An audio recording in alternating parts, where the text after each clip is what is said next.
Guys आपको ऐसे sentences बहुत बार बोलने पड़ते होंगे, जैसे कि मेरे उत्साह पर पानी मत फेरो, या फिर तुमने मेरे प्लान्स पर पानी फेर दिया, मैंने पापा की उम्मीदों पर पानी फेर दिया। तो गाइज इस टाइप के सेंटेंसेस बोलने के लिए इंग्लिश में एक फ्रेज है, थ्रो कोल्ड वाटर।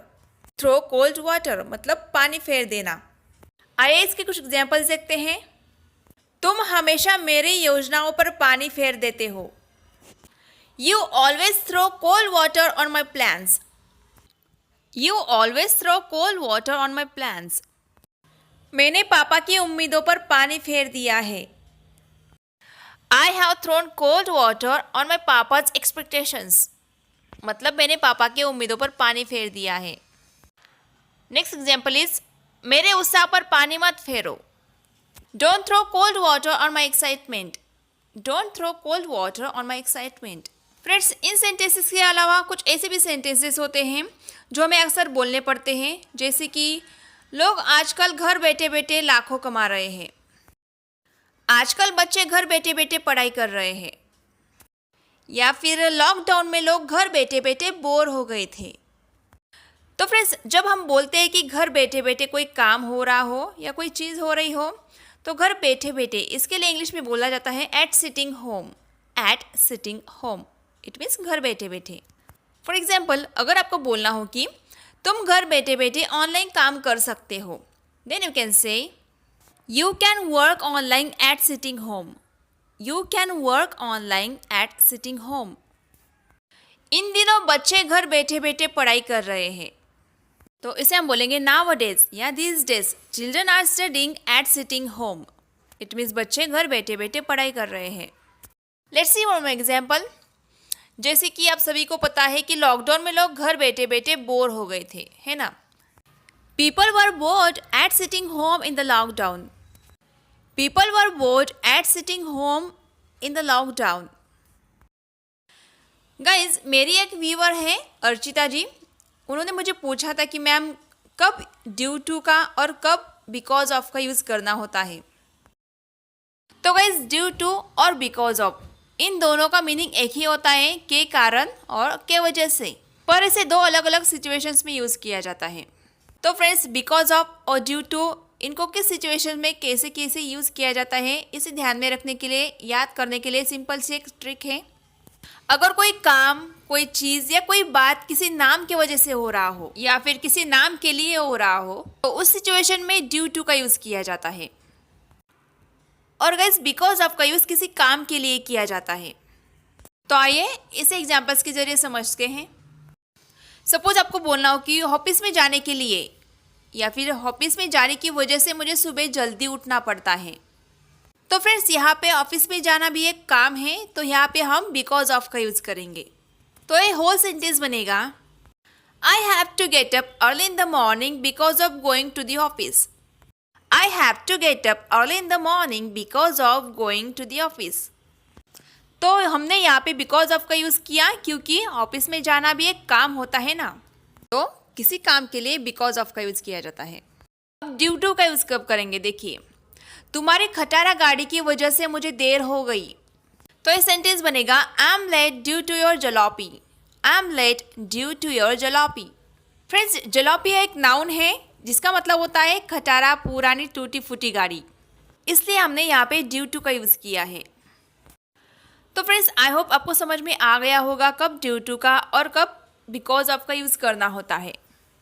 गाइस, हमारी अगली फ्रेज है, इट्स नॉट वर्थ वाइल, और इसका मतलब होता है ठीक नहीं है, मतलब किसी चीज़ को, किसी बात को या किसी काम को करना ठीक नहीं है। जैसे मम्मी पापा बोलते हैं ना कि इतनी रात को बाहर जाना ठीक नहीं है, या फिर रोज़ रोज़ फास्ट फूड खाना ठीक नहीं है। तो गाइज, अगर आपको भी इस टाइप के सेंटेंसेस बोलने हो तो आपको इट्स नॉट वर्थ वाइल इस फ्रेज का यूज़ करना होगा। जैसे अगर आपको ऐसा बोलना हो कि इस वक्त वहाँ जाना ठीक नहीं है, तो आप बोलेंगे it's not worthwhile going there right now. It's not worthwhile going there right now. या फिर बच्चों को हम काफ़ी बार बोलते हैं कि फास्ट फूड खाना ठीक नहीं है, तो इसे हम बोलेंगे it's not worth while eating fast food. It's not worth while eating fast food. Let's see one more example. किसी को धोखा देना ठीक नहीं है। It's not worth while cheating someone. It's not worth while cheating someone. इस तरह से आप इट्स नॉट वर्थ वाइल का यूज़ अपने डेली कॉन्वर्सेशन में कर सकते हो। फ्रेंड्स, आप में से बहुत सारे पेरेंट्स ऐसी कंप्लेंट अक्सर करते होंगे, जैसे कि बच्चे दिन भर कार्टून देखते हैं पर फिर भी उनका मन नहीं भरता, या फिर बच्चों का चॉकलेट से मन नहीं भरता। तो फ्रेंड्स, इस मन नहीं भरने को इंग्लिश में बोला जाता है can't get enough of. Can't get enough of इसका मतलब होता है किसी चीज़ से, किसी बात से मन नहीं भरना। फॉर एग्जाम्पल, अगर आपको बोलना हो कि बेबी का चॉकलेट से मन नहीं भरता, तो आप बोलेंगे baby can't get enough of chocolates. या फिर ऐसा बोलना हो कि उसका चॉकलेट खाने से मन नहीं भरता, तो आप बोलेंगे baby can't get enough of eating chocolates. Eating यहाँ पे आपको लगाना पड़ेगा। या फिर बोलना हो कि मेरा उससे मन नहीं भरता, I can't get enough of her. I can't get enough of her.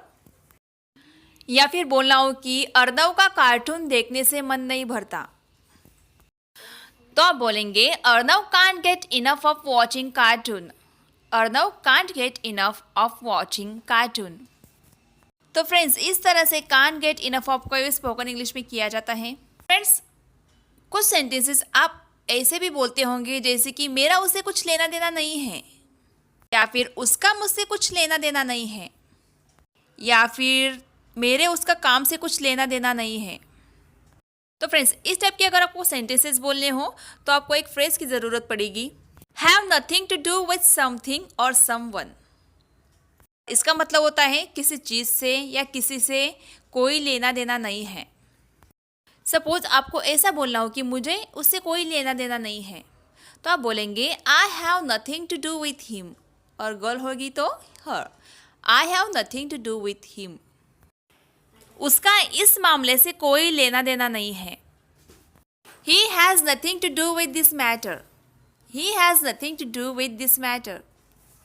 या फिर गाइस, हम ऐसा भी बोल देते हैं ना कि मेरा किसी चीज़ से कोई लेना देना नहीं है, तो हम बोलेंगे I have nothing to do with anything. I have nothing to do with anything. So guys, this is all about this video. I hope ये सारे phrases और sentence structures आपको ज़रूर पसंद आए होंगे। अगर हाँ, तो प्लीज़ लाइक और कमेंट ज़रूर कर दीजिए, और अपने फ्रेंड्स के साथ वीडियो को शेयर करना ना भूलिए ताकि उनको भी इस वीडियो का लाभ मिले। और फ्रेंड्स, अगर अभी तक आपने मेरे पिछले वीडियोस नहीं देखे तो प्लीज़ देख लीजिएगा, क्योंकि मैंने अभी तक 350 से भी ज़्यादा वीडियोस बनाकर अपलोड कर दिए हैं। प्लीज़ एक बार मेरी प्लेलिस्ट को ज़रूर चेक कीजिएगा। प्लेलिस्ट की लिंक मैंने डिस्क्रिप्शन बॉक्स में देकर रखी है, तो उस लिंक पे क्लिक करके आप उन सारे वीडियोस को देख सकते हो। So please go through this link once, you will definitely get to learn something very interesting and helpful there.